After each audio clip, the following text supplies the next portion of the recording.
record. And you can take your time since I'm gonna edit it. If you need extra time Okay. to think or anything, like you can totally do that. Okay, perfect. Thank you. Yep. So just to start off, can you give a brief introduction of who you are and your background as an artist? Sure. My name is Anahita Vossoughi. I am an artist working in New Haven, Connecticut, previously in New York City for 12 years or so.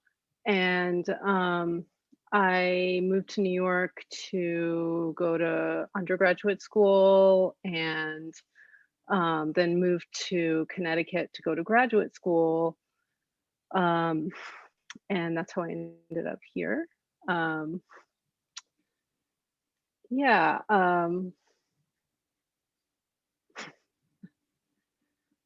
Okay, cool. And just to kind of expand a little bit on your educational journey, Sure. what has that been like? Especially, I guess, like the journey from Iran to the US, and how has that fed into your artistic approach and how you view things or like create things? Sure. Yeah.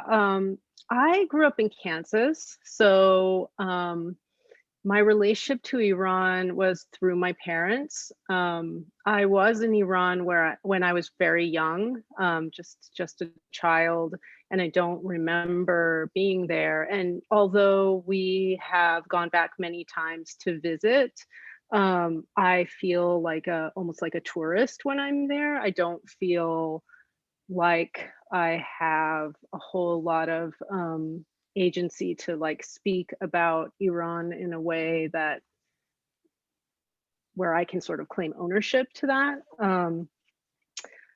So my relationship to Iran and my Iranianness was more through the lens of growing up in the Midwest and like dealing with otherness and in the heart of America. But it wasn't so much about, especially in terms of my practice, my art practice, it's not about Iran per se, um, and I also sort of have a lot of Iranian friends that have immigrated later in life or as teenagers that have a lot of, you know, they were formed in Iran. So their voices I feel like need to be centered in terms of Iran and talking about Iran specifically. Cool. Um, so on that note, when you were talking about your art and when you create, what concepts are you interested in exploring through your art? Well, I approach my art through a process and material, and I let my interest in process and material guide the end result. So currently, I'm really interested in combining um, my my experience with painting, clay, and digital fabrication.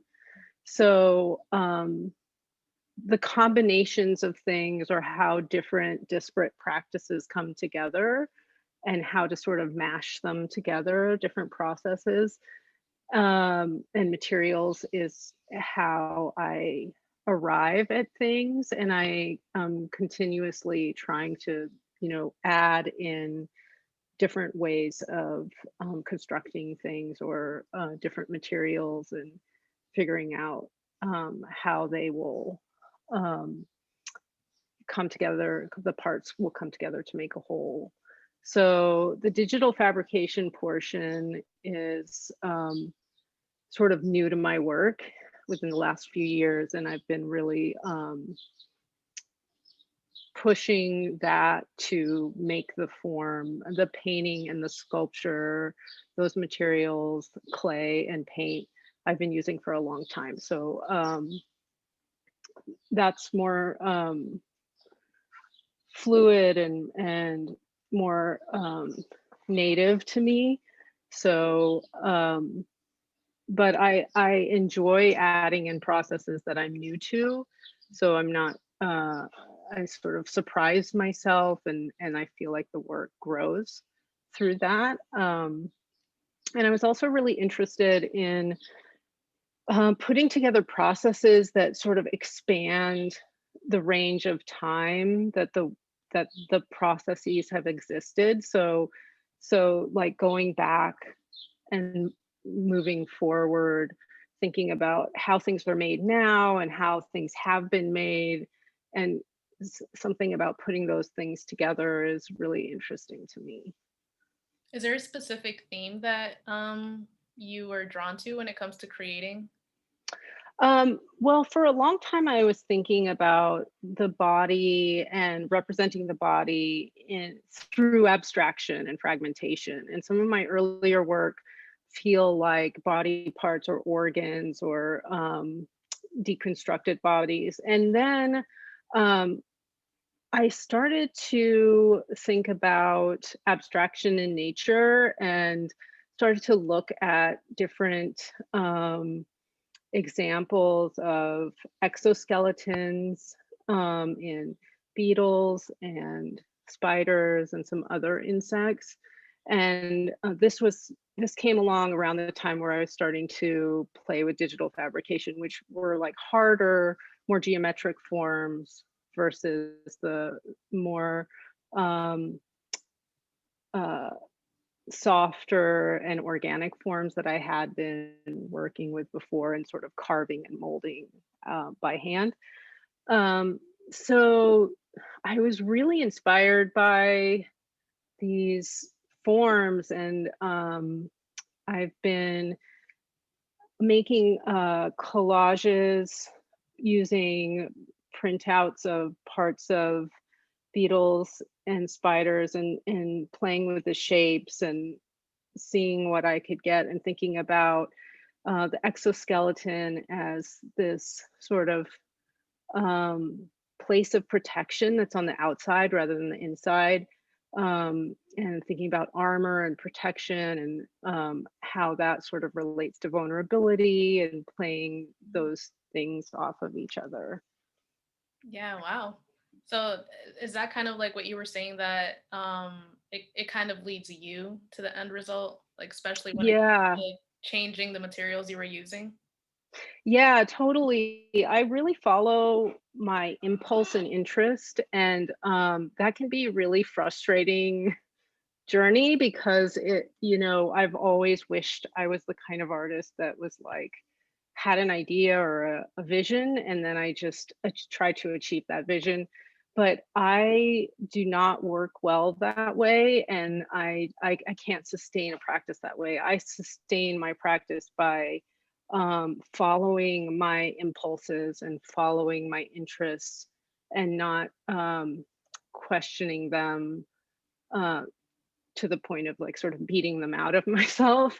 Yeah. So, and things can come along in a various ways. Like, my son is really interested in bugs, and he has lots of allergies, so he can't be around like a lot of animals. So he sort of, because he's not around dogs and cats and sort of animals that a lot of kids like to um, play with and cuddle with. He is obsessed with bugs, and they're like his pets and stuff. And we started, reading about them every night, and I started to get really interested in them too. And it became a sort of team effort where we're just looking at all these different bugs from all over the world, and it's just a fascinating visual experience.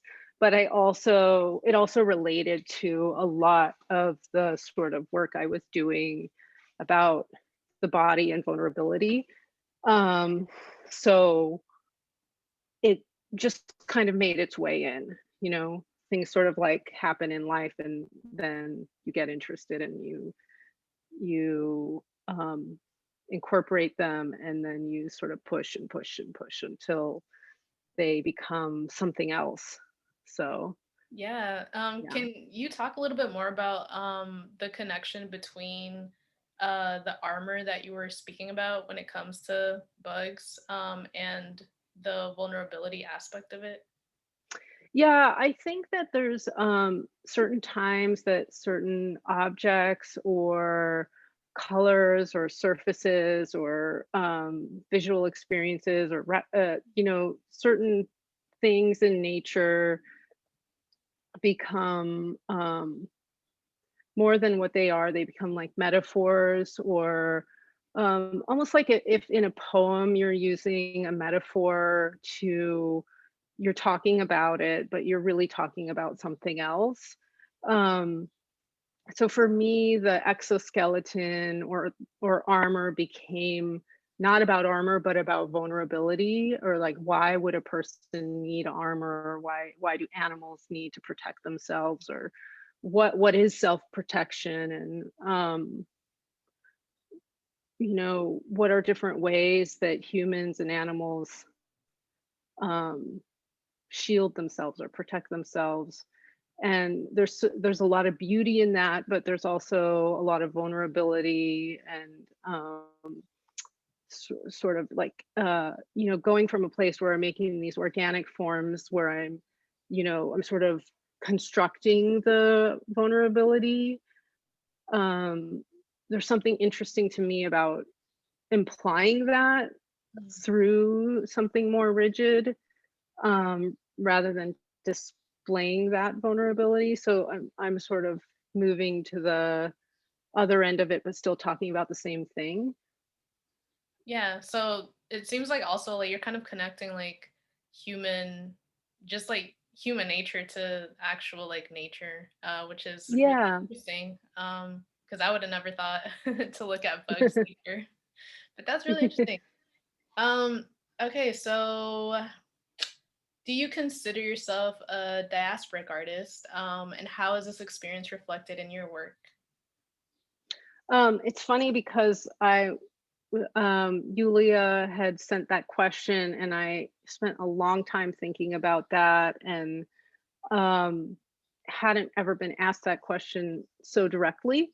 Um, I mean, I do consider myself part of the Iranian diaspora, and technically, my parents' generation came and were immigrants, and then their children, us, and then my children could are all considered part of the Iranian diaspora. And growing up, I was around um, the Iranian American community all the time.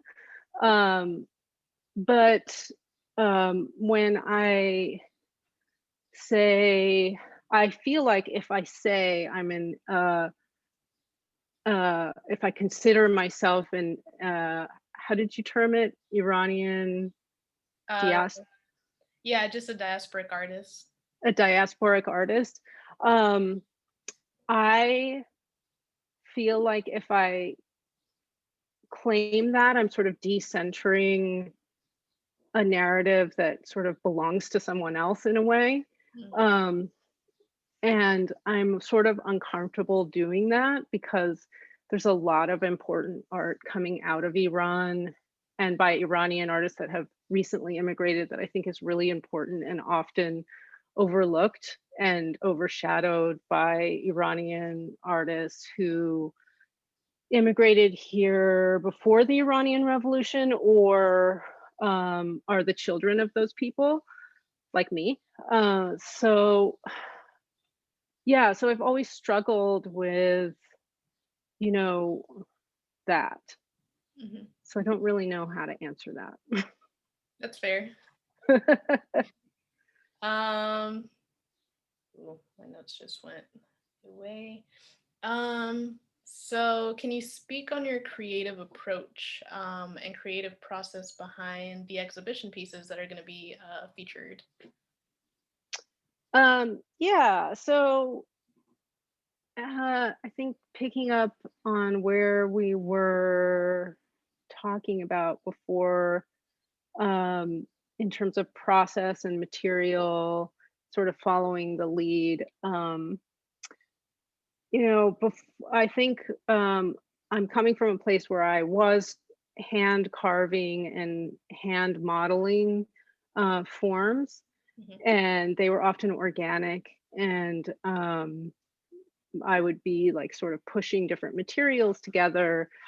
Um, and I made this shift where I started to use digital fabrication to make these armatures that also referred to exoskeletons found in nature and in bugs. So that process of, bringing in new ways of making things and combining them with ways of making things that you've already know how to do or have gotten comfortable with is something that I'm really interested in. So bringing in new processes to create a new form of making. So like if I was a musician, I wouldn't be like learning how to play the violin very well. I would be like creating an instrument to Mm. learn how to play very well. So that part of creation is really exciting to me, to like create a new process, to construct a process.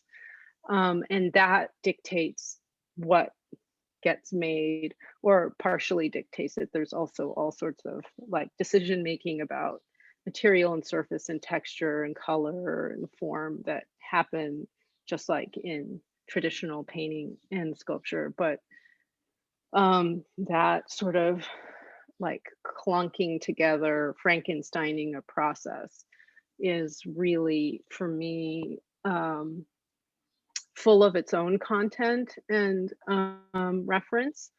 Um, so that is a little synopsis of how I've been thinking about the work. Do you have a name for the two pieces or not yet? No, I am this is a series I just started, and I talked to Yulia about um this series, and she was really interested in showing them. So we've sort of been going back and forth because every time things are just getting made and I'm just getting going with them. And this scale will probably shift and they'll probably become larger once I've made a certain amount of studies. So at the same time, like I'm keeping, like a list of little, titles and things that come to mind. And usually something at this stage, things keep shifting and then something will stick. And I love working in series. I like the idea of things sort of like living together in a space or thinking about them as being together. So usually I do come up with like a title that's almost like a movie title, and then each one has its own like name. Yeah. So right now I am not sure, and I'm sure Yulia will get another revision, which I feel bad for her in that way. But, you know, I think it's also fun to sort of um, kind of be in the process with an artist sometimes, watching things develop and sort of um, populate and grow, and it's fresh when you're just working on something. Yeah. Cool. Is it the same kind of theme that you were talking about with the bugs and vulnerability? Yeah, yeah, and I usually do. I watch a lot of science fiction and I read a lot of science fiction, so I'm really sort of in that world. And I work with technology and a lot. At work, I assist students with like digital fabrication and technology. I teach digital drawing, and um, I teach traditional drawing as well, but um you know I tend to gravitate towards titles that are poetic and don't sort of like close off the meaning but keep it porous and open. Mm. um I I like my work to be approached in the way poetry is approached, where there might be a specific meaning, and this that I can maybe take that back because poetry can be really specific, but I do enjoy the permeability of bringing one's own meaning to the work, even though I might be coming from a specific place myself. Hmm. You mentioned poetry, which is actually one of the questions I believe you also got sent. Um, and you again, you can answer this however you feel comfortable. But about the title of the exhibition being called "Our Tears Are Sweet, Our Laughter Venomous," which is a quote from Simin Babahani. Is it a quote or a sentiment that you share? And how does the poetry fit into the multiple roles that you're asked to take on, if at all? Yeah, that poem is really interesting because on, when you're reading it, it can be, and certainly that line can be taken in so many different ways, and it can be about vulnerability and strength or sadness and sort of this like ecstatic release. There's I love the sort of switching between those sort of poles. Mhm. Um, I have, um, I think that that poet is speaking about specific situations in Iran that are sort of outside of my experience.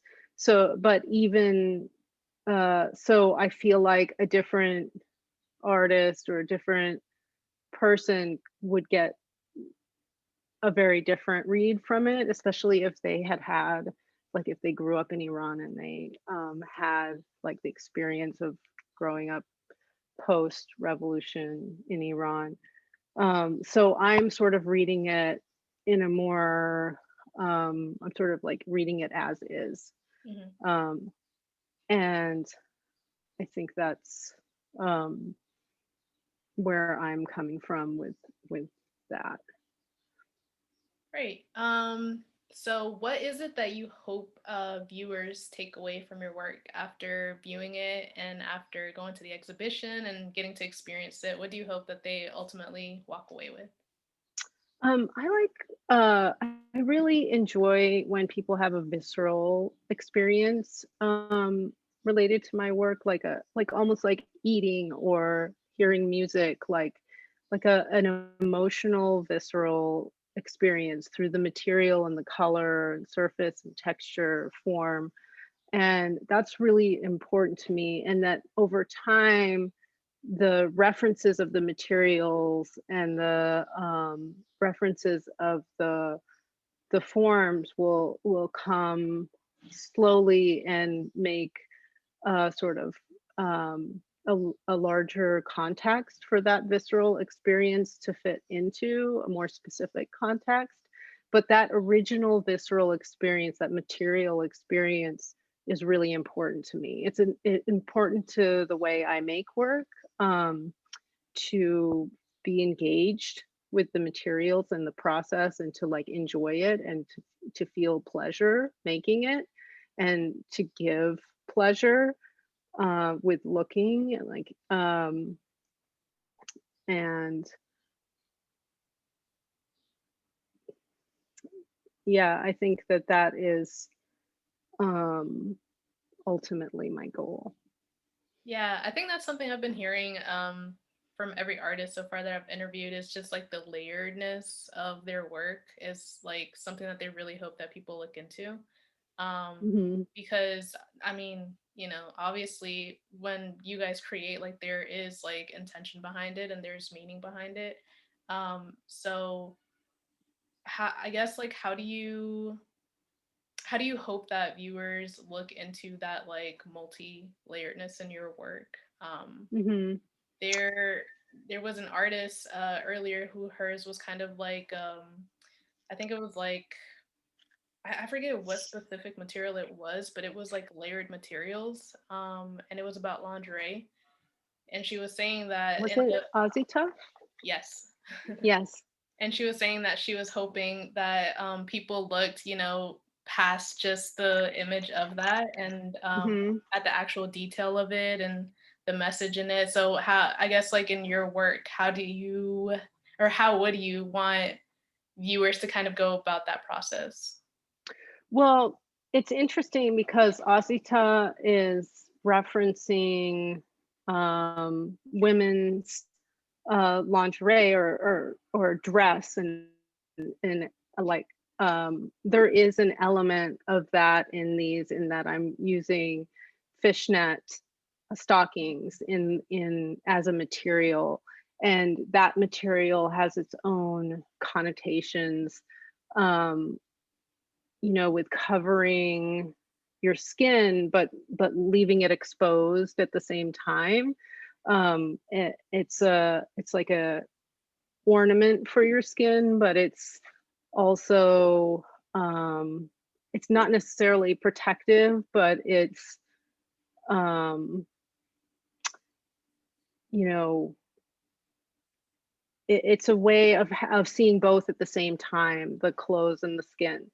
And that's interesting to me in terms of its sort of material possibilities. It's stretchy, you can see through it, it's permeable, but also the references that it has are interesting to me, and how that is paired with these sort of modernist forms that aren't really supposed to be dressed up or um, uh, adorned or feminized.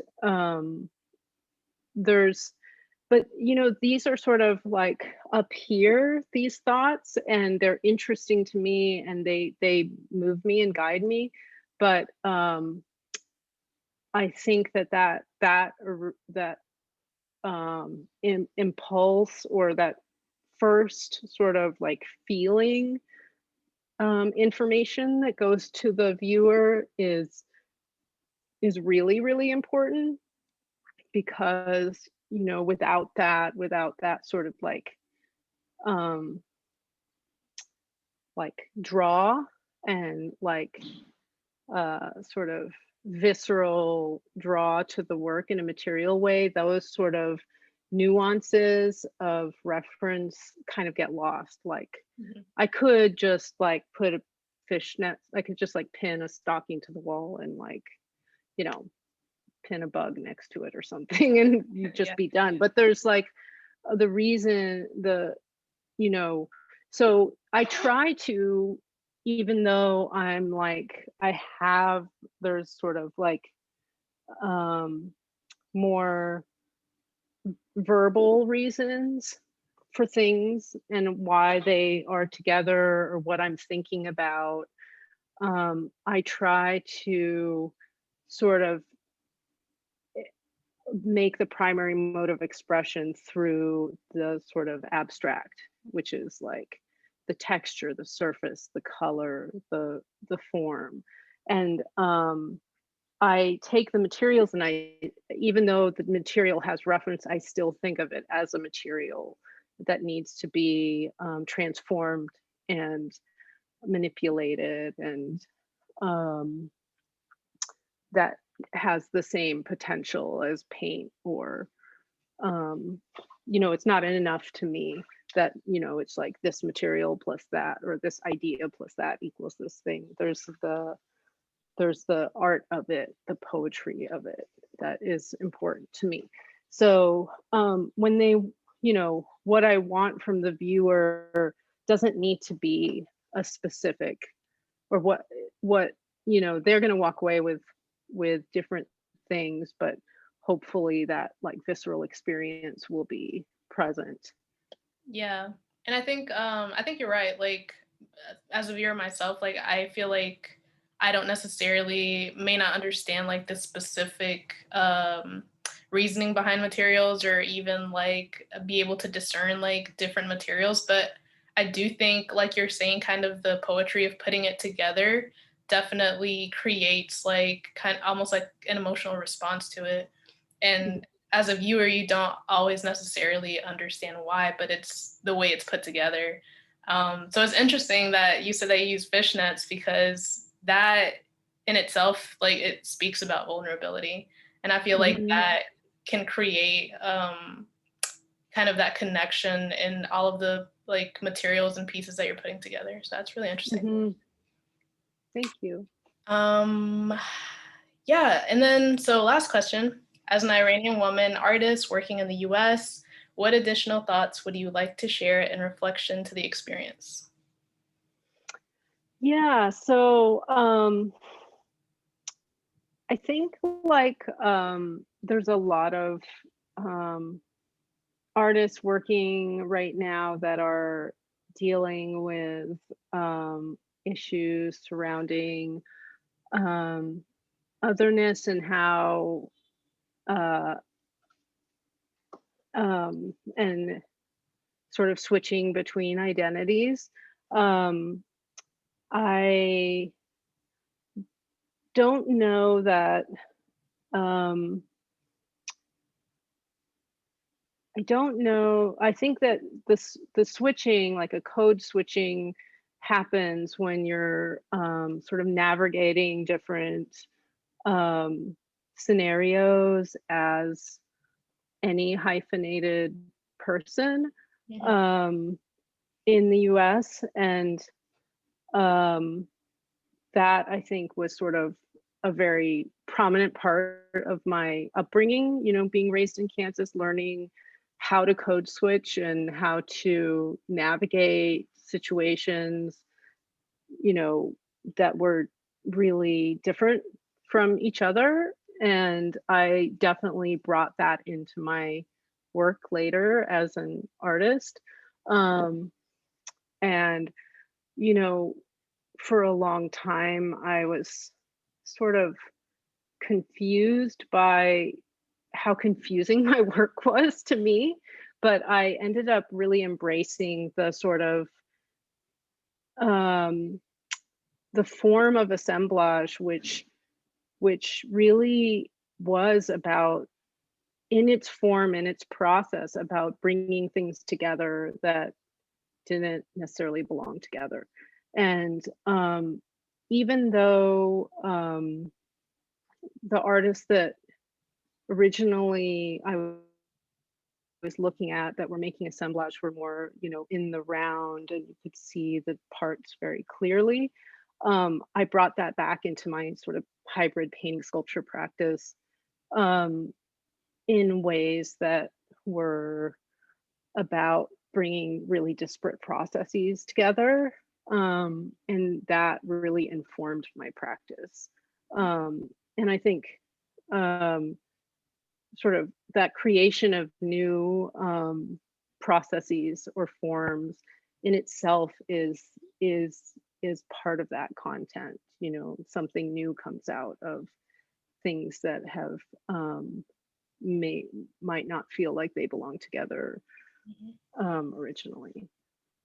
So it's like your art isn't about your identity, but your identity or your experiences have definitely fed into your journey of creating. Yeah, and I think it's sort of like it's like a weave or a weaving that isn't like very clear. You know, it's not necessarily like, oh, I my parents were this and I'm this, so it equals that. But it's more like it's beautiful in that it like kind of comes from all directions and it you kind of can't untangle it that easily. Yeah. And I think that um I I have in the past made work where, you know, I'm like trying to take um, you know, references from, you know, different cultural references and matching them up. But that wasn't my path. So for me, the sort of mashup or the Frankenstein or the the putting of things together that don't fit together and making them fit together was more about process and um, abstraction and representation, painting and sculpture, digital fabrication and pottery, things that uh, you wood and fabric. Um, so that's how it informed my work, but it was like an informal informing. Yeah. Yeah, I think that's really cool. Because I feel like I relate to the whole like Frankenstein part of it too. Because Mhm. my family's from Mexico and I don't really remember anything from there, Mhm. but I grew up in Georgia and now I'm in Connecticut with school. So Mhm. like I think that's something that I really relate to is the meshing of experiences and like trying to Mhm. almost like discover or form an identity. Um, Yeah. that's really cool to explore, like through layers and stuff. Yeah, my husband is Mexican American. His parents are Mexican, and it's interesting to me to get to know this other kind of diaspora community, but not really because it feels more like Mexican Americans are sort of where like this is the land is theirs in a way, whereas the sort of removal from Iran to here is sort of like there's an airplane. I don't know, but it's really interesting. Iranians, there's not very many of them here. Mhm. And, um, you know, I sort of find sometimes that my husband's relationship to his ancestry is so much more fluid and whole than mine. Yeah. Like there's a lot of information that he has that I feel like there's always a lot of gaps that I have, Yeah. which can be like um confusing and sort of, but he has them too. I don't know. It's really an interesting journey to discuss and unpack. It's like a forever unpacking. Yeah, I'm like it's an abstract journey for sure, and I feel like Mhm. that's you're creating abstract art, which I feel like everything's connected, which is really, really, Mhm. really interesting. Um, Yeah. okay, let me stop.